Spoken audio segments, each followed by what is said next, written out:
What's good, y'all? Welcome back to the lab with another Quest build.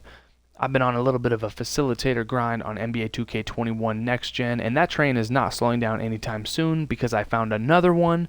It is the older brother to the previous video I uploaded, the Facilitating 4. This build is the Facilitating 5.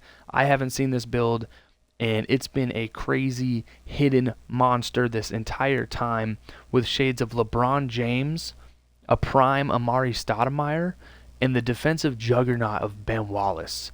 You take the DNA strands from those three players, and you have this facilitating 5. I'm going to show you exactly how to make that, and follow along to the T, like I say in all my videos, to make sure you get the name facilitating 5. Again, we might have been able to see some playmaking 5s out there in the community, but not a facilitating 5. This thing is disgusting. So obviously you're going to make him at center, and this specific version is going to be 6'9", 249 pounds, because you want that 70 acceleration. If you go 250, you can't get that. And then 7'5" wingspan. And I'm making this guy built like an absolute juggernaut because I want you to be intimidated. A little Bam Adebayo DNA in this as well. Alonzo Mourning. You want to be physically imposing, in my opinion, and so I want this thing to be an absolute monster.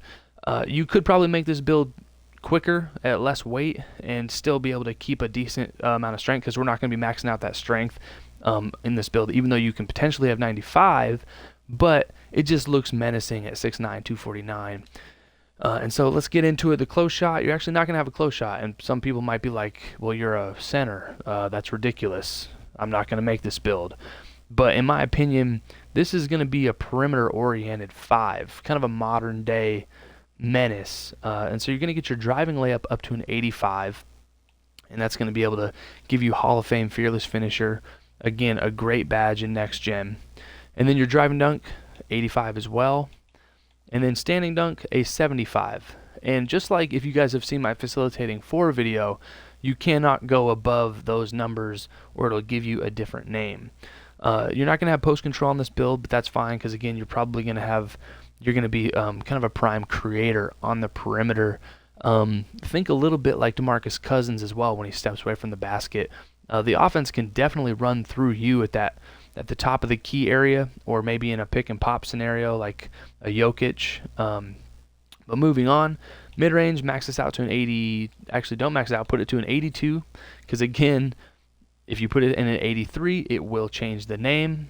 And so that's why you got to be really particular with these builds, and don't make that mistake, because I've been tinkering, try to find these crazy monsters at the depths of the sea. And so you're going to get your 3-point to an 81 and put your free throw at a 57. That's going to give you 12 shooting badges. That's plenty, in my opinion. You're going to be able to get like gold Deadeye. You can have fade ace on Hall of if you like to go that route, if you want to be able to kind of post up. And so I think 12 shooting on this build within the 80s, midi 3 is really nice. Your pass accuracy, max this out to a 91.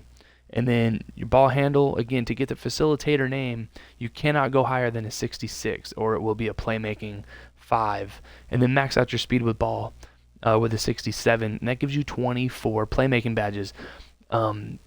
Again, you're going to be able to get Hall of Fame bullet passer, Hall of Fame dimer, all the passing badges you need with quick first step on gold and downhill and space creator. Like, you're probably going to be able to ISO your way around slower bigs on the perimeter. This build is kind of like, again, that LeBron when he runs the .5.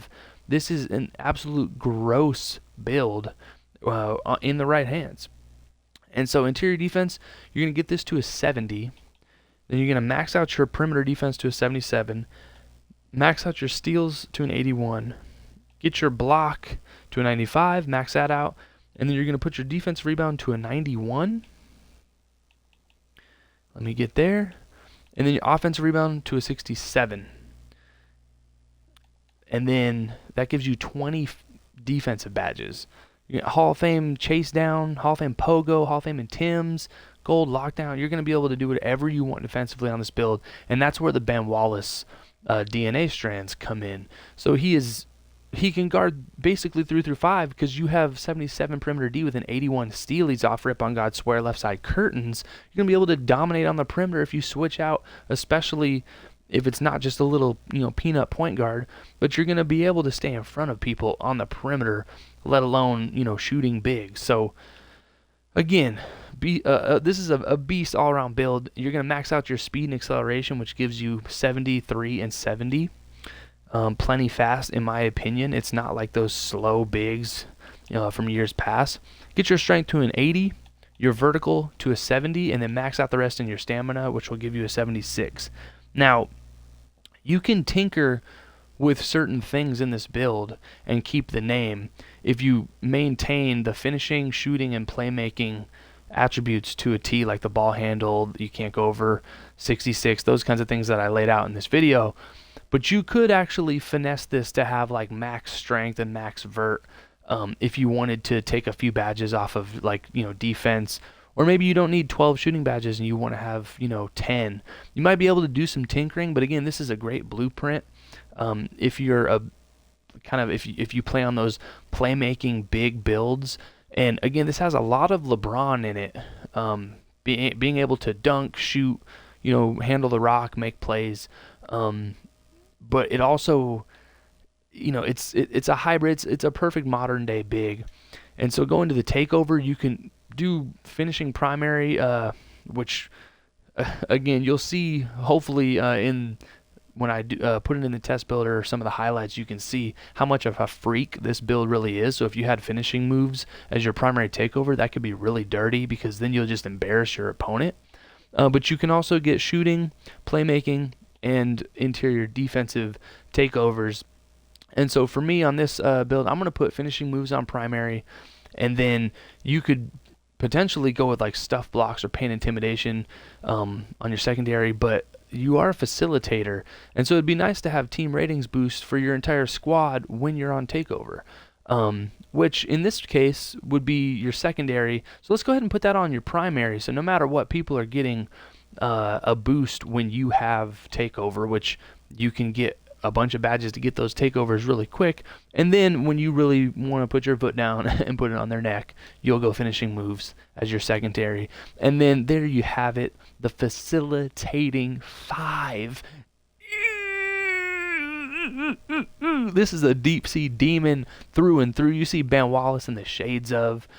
This build is disgusting. This is the older brother to my facilitating 4 build that I dropped never before seen. So if you guys like these builds and you want more facilitators, let me know down in the comments. Hit that like, hit the bell.